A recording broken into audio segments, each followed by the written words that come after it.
Hi guys, today I'm going to show you how to get started on painting your watercolor project.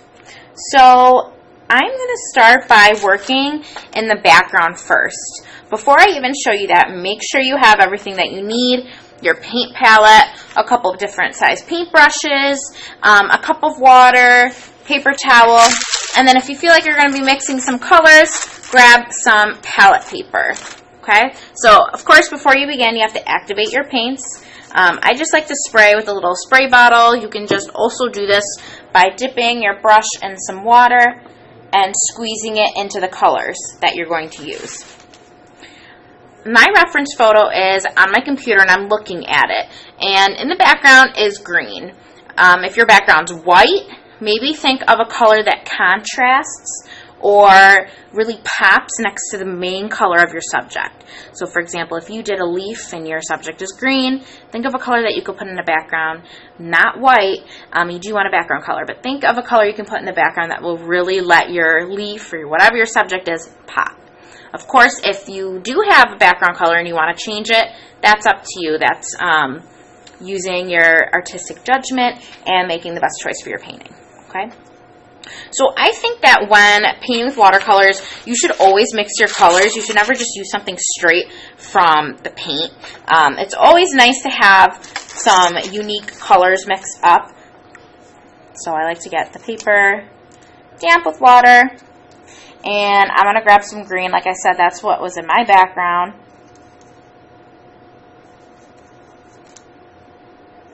I'm loading it up. I'm going to clean off my brush again. I'm going to add a little bit of yellow. I'm going to put it over here before I mix it together.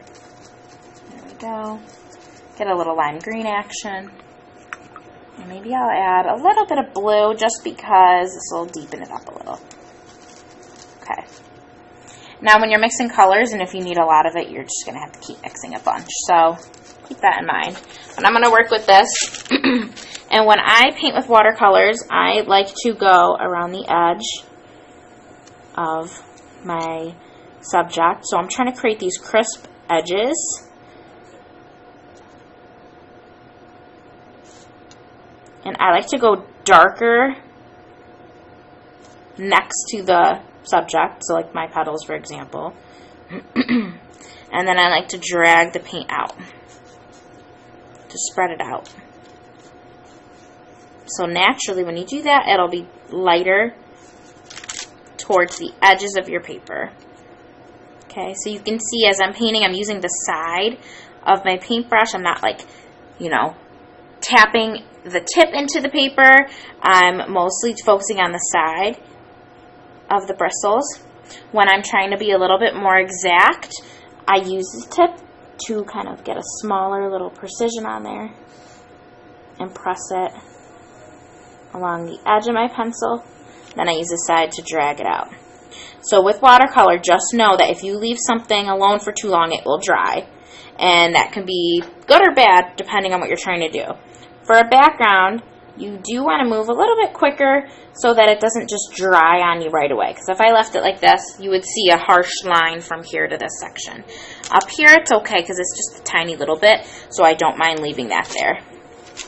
Alright, so I'm going to go around the edges here.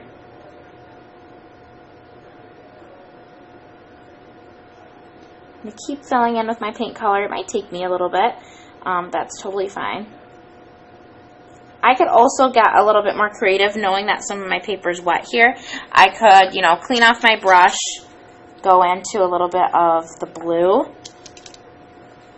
and the green, darker color, and I could add some darker shades kind of over here and tap them in, doing that wet into wet effect. If I want it to be more of a darker green at the edges of my paper, that would be just one way to get a watercolor effect on my painting.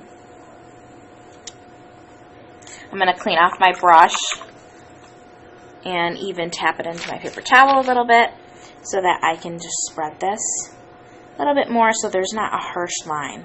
So again, if you leave something to dry for too long, it creates a harsh line.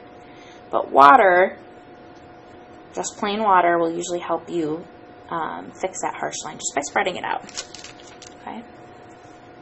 So that's all I want you guys to focus on for today. If you haven't finished your drawing, make sure you get that in. Again, not crazy details. Don't go in and start shading with your pencil. That's not going to help you out.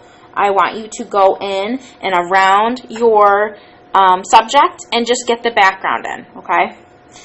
You may need to let it dry and do another layer if it appears to be too light. So in watercolors, we tend to want to build up some colors. We don't want to ever just have one layer and call it done. So make sure you do one layer, let it dry for about 4 or 5 minutes max. If there's any hair dryers in the room, we can use that to speed up the drying process.